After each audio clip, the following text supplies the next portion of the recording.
Amis, vive la santé. Bonsoir, bonjour, quel que soit à côté de nuit. Bienvenue sur iVisionTV.net. C'est un gros plaisir pour nous avoir aujourd'hui. Aujourd'hui, nous pourrons aborder une question que nous connaissons qui intéresse en pile. Dans le commencement, vive la santé, nous avons parlé de côté maladie sortie. Et nous avons vu comment la maladie infectieuse a commencé et comment elle a évolué. Comment la médecine arrive à contrôler au fur et à mesure.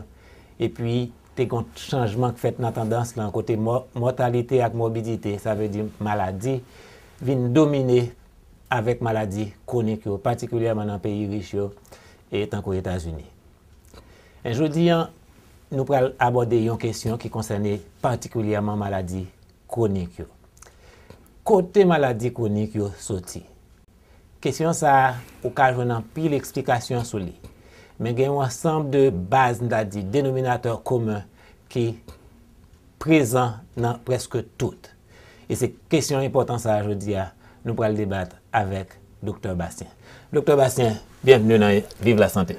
Merci, Dr Dieudonné.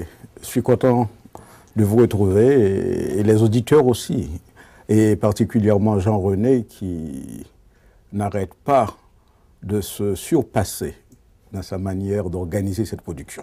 C'est vraiment extraordinaire, Jean-René. Félicitations encore. Docteur Bastien, maladie chronique yo tellement en pile, mais ça qui est plus courant, on souffre tension, les souffre diabète, et puis vient by maladie cœur, maladie rein, et puis voilà, avec tout paquet qui vient avec processus vieillissement, et que opérer les démences, ou revenant Alzheimer, cancer. Il y aurait toute sa maladie chronique et la plupart du temps, dès pour dire maladie chronique, on connaît, dès pour rentrer là-dedans ou pas sortir. Côté maladie chronique, ça sortir. Qui ça qui a la base, qui servit de fertilisant pour maladie chronique, ça pousser? En tant que médecin, c'est vrai que nous connaissons que la plupart des maladies chroniques, les opérettes, sont considérées comme des maladies incurables. Mais dans le contexte de la médecine fonctionnelle, on a remarqué qu'il y a des constantes. Et ce sont ces constantes-là que nous obligés tout le temps à prendre en considération. Pour parler de maladies chroniques, telles que diabète, tension, et qu'on aurait mes diabénèses en pile. Mais nous constatons que toute pathologie ça est associée en constante extrêmement importante, c'est ce qu'on appelle l'acidose systémique. Gros mot. Ah, mot pour tuer, tirate. Donc l'acidose systémique est associée à un paquet de facteurs biologiques, facteurs métaboliques, facteurs physiologiques, style de vie, facteurs nutritionnels. Donc il y a énormément de paramètres à prendre en considération pour capable comprendre le concept d'acidose systémique. Avant de rentrer dans tous les paramètres, est-ce qu'on peut nous une définition simple que tout le monde qui pas même dans le domaine santé du tout capable de comprendre? Ça veut dire acidose là, et puis un deuxième gros mot encore, systémique. Ok. Acidose systémique, acidose. Et pour parler de acidose, on oblige de référer à un variable précis, c'est le variable pH. Tout le monde connaît que sang alcalin, et pour que sang fonctionne, il faut que pH dise 7.4. Très bien, ça c'est le premier point pour monde songer. Ok. Si que nous parlons de l'acidose du sang, c'est que le sang vient présenter un pH qui a une valeur inférieure à 7.4, à 7.4.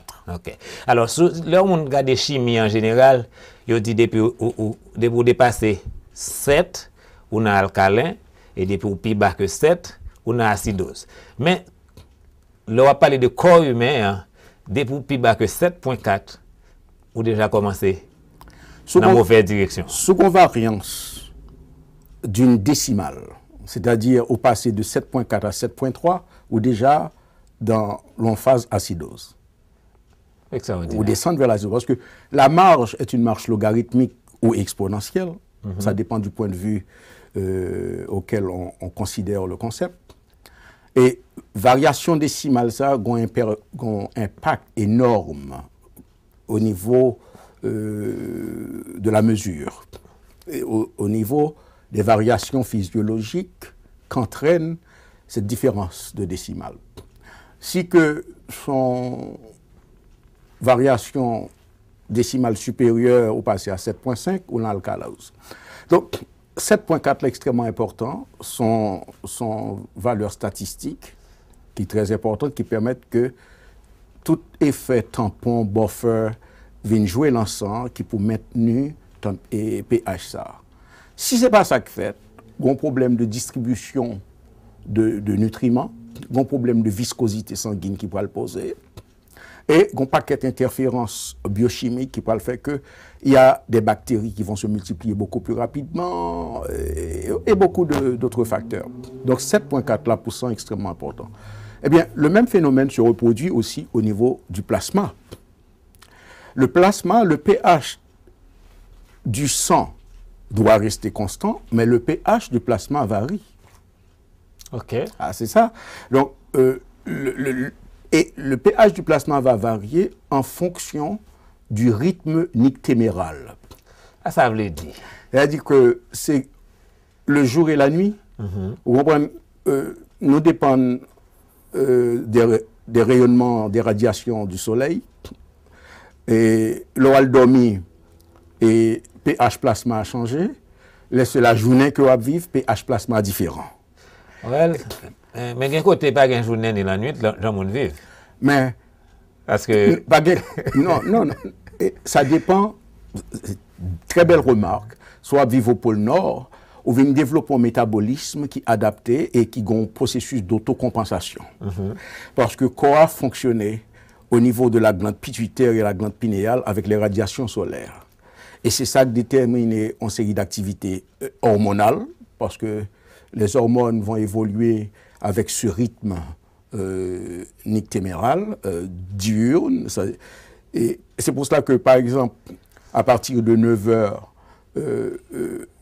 corps, testicules, par exemple, ou bien foie, commence à produire testostérone à partir de 9 heures du matin.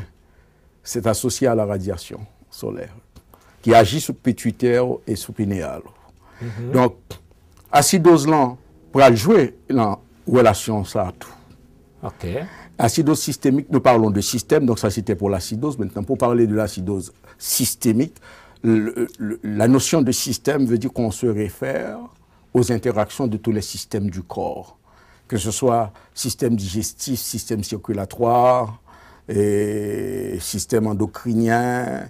Eh bien, tous ces systèmes-là entrent en jeu et réagissent à la condition d'acidose. OK. Donc là, on remarque côté comment c'est rentré là-dedans, mais on faut approfondir le plus. Oui. On dit que pH là, acidose, li varie avec rythme nictéméral. Ça veut dire, j'en lié la journée, c'est pas considéré la nuit. Exactement. Alors, ou kaban nous anti lumière sur ça et qui conséquences ça gagne particulièrement le monde travaille la nuit seulement par exemple. Ah, ça sont questions qui concernent un pile médecin et tout médecin au connaît parce que l'on a étudié rythme nictéméral, nous étudier ça. Mais nous comme si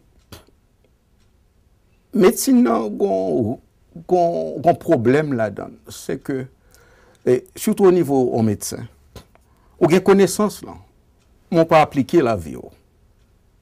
Ça arrive souvent. Yeah. Ça arrive souvent. Et son drame lié. J'ai un professeur qui fumait, et changeait cigarette là, etc. Ouais, comment vous voulez pour un médecin à fumer? Ça pose un problème. Son problème, l'autre problème. L'autre débat. Ensuite, il y a l'un de mes meilleurs amis, monsieur diabétique, monsieur pas prend soin de tête, il pensait que comme c'est médecin lié, il connaît comment le diabète là fonctionnait, etc. Monsieur Mori, non coma diabétique. Vous comprenez? Oh, extraordinaire. Dramatique, parce que nous sommes entrés à la Kaili, et puis là, il dormi, puis il n'a pas jamais levé. L'entrée en coma, puis il était pendant des semaines, il mourit. En appartement, il ne pas jamais comme ça. Waouh! Wow. Et là, vous faites. Extraordinaire. Oui. OK. Donc, ça veut dire. Le monde qui pas dormi la nuit, par exemple, un monde qui travaille la nuit, par exemple, il fait nuit tout le temps. Qui relation à acidose systémique que tu as parlé? Acidose systémique, c'est que qu'on y a là, il faut et c'est ça que, peut-être ça en médecine contemporaine, monsieur a adressé symptômes avec beaucoup d'expertise et quelquefois avec un peu de réussite. Mais si qu'on pas prendre en considération variation acidose là, ou pas jamais qu'à traiter pathologie chronique parce que un docteur ou bien un infirmière qui prend chance, qui travaille la nuit, il peut avoir des raisons complètement extérieures aux fonctions du corps. Il peut avoir des raisons économiques parce que il paye plus.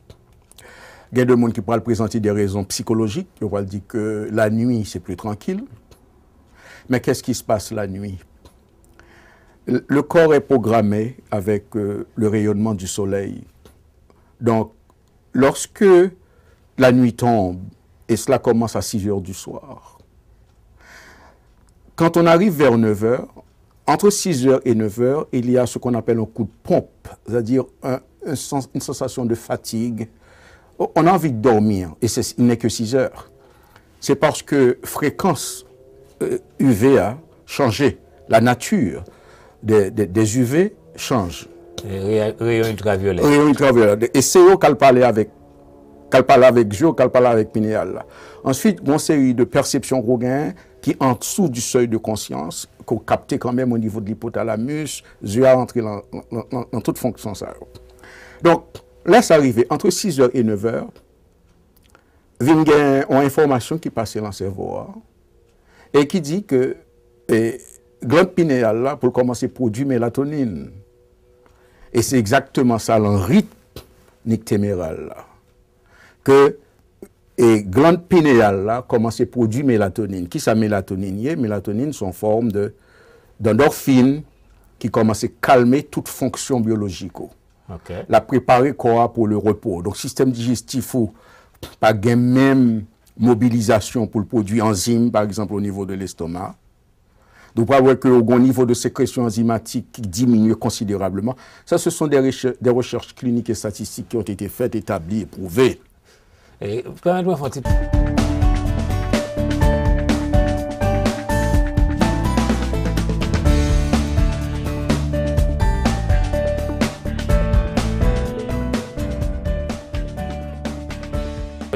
Donc, là, qu'on y a mon lui-même, les pral travail, les gon sang qui ont pH acide.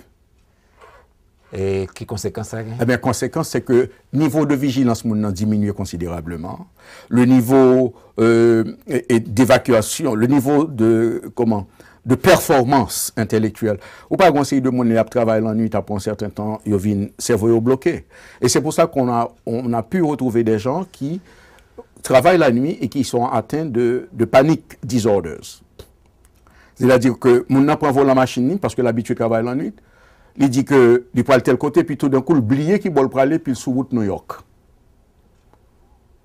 Et ça fait tout le temps. Nous touchons un point, nous avons tourner sur question acidose qui base toute maladie, mais nous exposer problème, non? Je me connais que mon demander qu'est-ce que ça me fait? Est-ce que je dois quitter le travail, moi? Est-ce que je dois. Bon, question ça, pas quoi nous-mêmes, nous avons réponse pour lui. Mais nous sommes capables de suggérer. Nous sommes capables de suggérer quelques éléments de réponse. Et là, je parle aux professionnels, je parle aux médecins, etc. Si c'est comme la cap faut sacrifier vous comme ça, parce que mon paquet est infirmière, il y a des médecins qui viennent côté moi, qui ont une situation de crise complète. C'est pour ça que sur un même palier à l'hôpital, comme j'ai l'habitude de le dire en anglais, you find sick doctors with sick nurses taking care of sick patients. Avec dit, dans l'hôpital là, où je un docteur malade. Docteur en dialyse. Infirmière malade qui en dialyse. Infirmière en dialyse, la occupé malade qui en dialyse. La plupart du temps, moun sa yo travaille la nuit. Extraordinaire. Donc c'est un problème qui est extrêmement complexe. Et qui demande chaque monde pour garder comment il est capable d'ajuster vie. Mais est-ce que vous avez un conseil pratique Mais bien sûr, pour le monde qui travaille la nuit? Bien sûr qu'il y a un conseil pratique.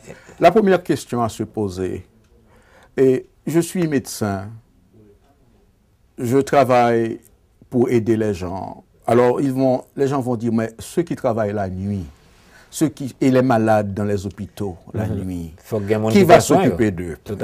C'est une question tout à fait légitime. Mais ce qu'il ne faut pas oublier, c'est que nous sommes dans un système artificiel.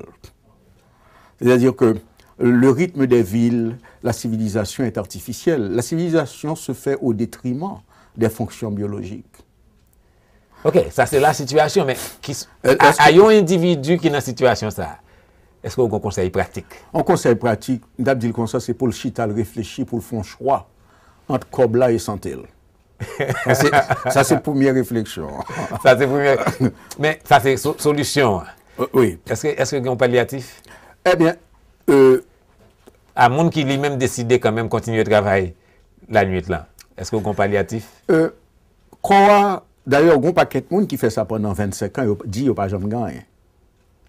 Parce que quand il est entré dans une phase de compensation, que il n'a pas jamais senti aucun symptôme, mais il fonctionnait très bien. Mais à leur grande surprise, les gens sont tombés malades, ils n'ont pas levé. Ils sont tombés, ils n'ont pas levé. Et puis, ensuite, les que pour diagnostiquer, ils parlent avec une pluralité de symptômes. C'est-à-dire que le docteur n'a pas compte qui bon pour le commencer.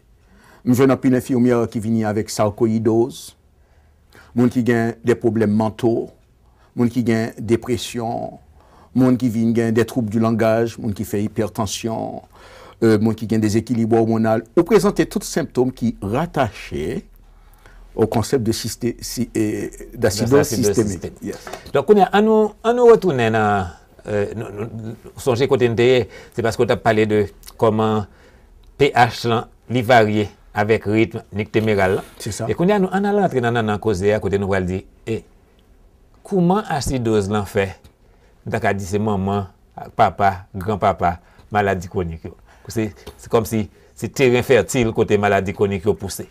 Eh bien, acidose pour nos diabètes par exemple. Actuellement, la recherche que nous faisons vient établir que diabète là a une composante génétique. Okay. Donc, composante génétique là, je dis bon, c'est un gène qui est défectueux, nous identifions les, on prend un cas génétique là, nous pas le corriger gène ça. OK. Mais ce qu'on oublie, c'est que le gène en lui-même a une capacité de réparation. Donc, on sait très bien qu'en génétique, qu'il y a des enzymes qui parcourent le matériel génétique pour réparer les différents segments qui sont chimiquement défectueux. Répétition en désordre, ou bien en insuffisance, ou bien en déficit génétique, au niveau des enfants, peut lier à des habitudes qui éliminent l'activité enzymatique. Ça. Donc, quelle habitude, par exemple? Un monde qui est habitué à manger tard. Si son bail fait de génération en génération. Donc, si on mange tard, acidose systémique, là, on sait que si ça 9 heures du soir, on mange, on n'a pas besoin d'enzyme dans l'estomac pour digérer. Parce que le cerveau a déjà glande pinéale a déjà bail l'ordre pour que l'estomac là tranquille. Yeah. Donc, ou pas besoin d'enzyme en concentration idéale qui pour digérer manger à net. C'est peut-être ça en pile monde qui mange tard le soir, il n'a pas envie de manger le matin. Parce que l'estomac l'a chargé. Chargé toujours. Yeah, manger hier soir, il est toujours dans l'estomac là jusqu'à ce qu'il soit réveillé dans la matinée. OK. Donc là où il va dans la matinée, qu'il est au plein, qu'il est chargé, il juste à chercher tout de suite côté il est capable de venir taster chaud. On boit son chaude pour descendre masse qui pourrit dans l'estomac pendant la nuit. On me dit bien pourri. Parce que manger son manger ou pas digérer, il pourrit dans l'estomac. La bonne mauvaise haleine, la bonne sensation de lourdeur. Ensuite, ça, pour le préparer hypertension, ça pour le préparer diabète, puisque le peut agacer le système immunitaire. Oh, donc là, on sortit de habitude alimentaire, là, par exemple, qui s'est mangé tard, il vient créer une situation d'acidose. C'est ça. Et ça pour agacer le système immunitaire. Le système immunitaire. Et puis, on parle gain, ce qu'on appelle des désordres immunitaires, qu'on pas foutu contrôler. Et ces désordres immunitaires qui peuvent créer des problèmes auto-immuns, auto-immune disorders. Ça veut dire corps qui système qui doit défendre il vient pas attaquer tête par exemple. Il va attaquer. Exactement. Il va attaquer population ou bien corps que le te doit protéger. Ça. Exactement. C'est ça que vient cause acidose systémique là. Acidose systémique là vient créer au niveau de plasma parce que tout manger tard le soir, il va dans le plasma. Un plasma fait pour légèrement alcalin pour l'évacuer toxines pendant la nuit.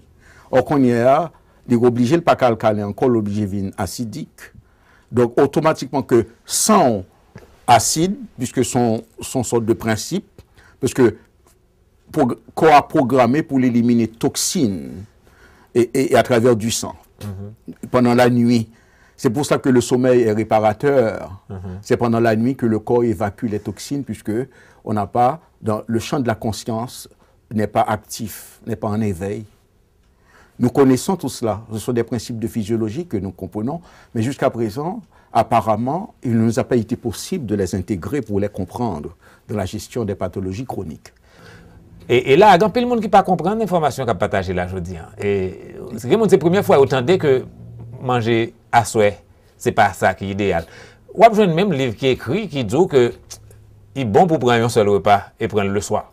Donc ça veut dire, c'est pour montrer comment il en pile confusion sur Jean Corlan, oui, même fonctionner, en dépit de connaissances qui sont déjà établies par la communauté scientifique. C'est-à-dire que conseil de monde, ça dépend qui objectif il y a poursuivre. Il y a de manger tard le soir, sous le travail, il faut manger parce qu'il faut besoin de force.